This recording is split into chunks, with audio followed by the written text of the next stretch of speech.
एक छोटी सी कहानी से आज के इस उज्जवल पाटनी शो की शुरुआत करता हूं।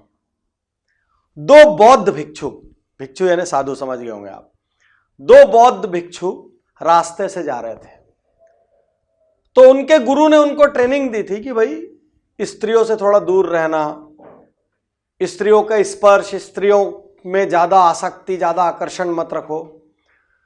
तो इतने में रास्ते में एक छोटा सा तालाब पड़ा जिसको उनको पार करना था। वहां पे एक बहुत सुंदर युवती खड़ी थी। तो उसने इनसे कहा कि मुझे डर लग रहा है, मैं पार नहीं कर पा रही हूं। तो इसमें से एक बौद्ध भिक्षु ने उस युवती को कंधे पे ऐसा करके टांग लिया और तालाब पार कर दिया। तालाब पार करके उस सीनियर भिक्षु ने उसको उतार दिया और आगे चले गए। साथ में एक जूनियर भिक्षु था।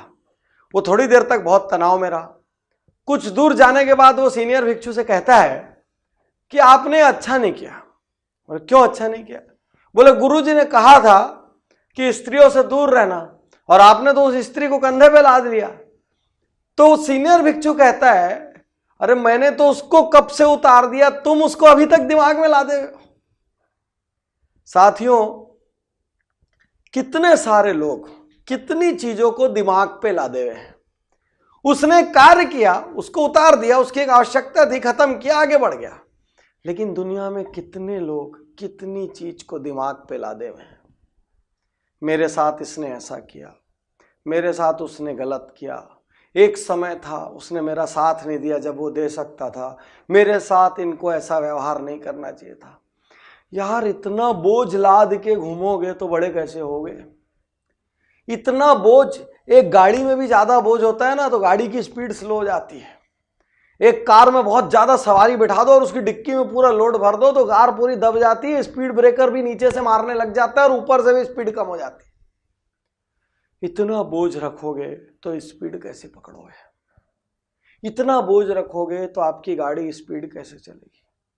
हर दिन बोझ उतारते चलो।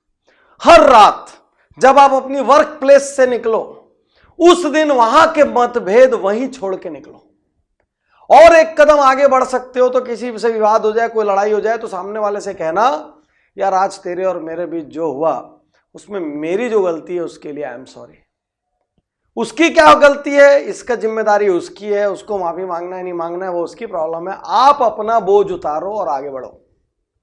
बोझ मत लो, किसी जगह का बोझ मत लो। किसी भी दिन के विवाद को अगले दिन तक मत जाने दो।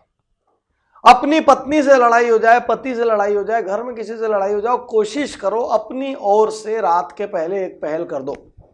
क्योंकि यदि 24 घंटा कटा तो उसमें बहुत सारी गांठें बनी, फिर गांठों को खोलना बहुत कठिन काम है। बाहें फैला के गले लगाओ लोगों को, आगे बढ़ो। जो जितना बोझ लादेगा दिमाग में, छोटी छोटी चीज का बोझ, वो कभी बड़ा नहीं बन पाएगा।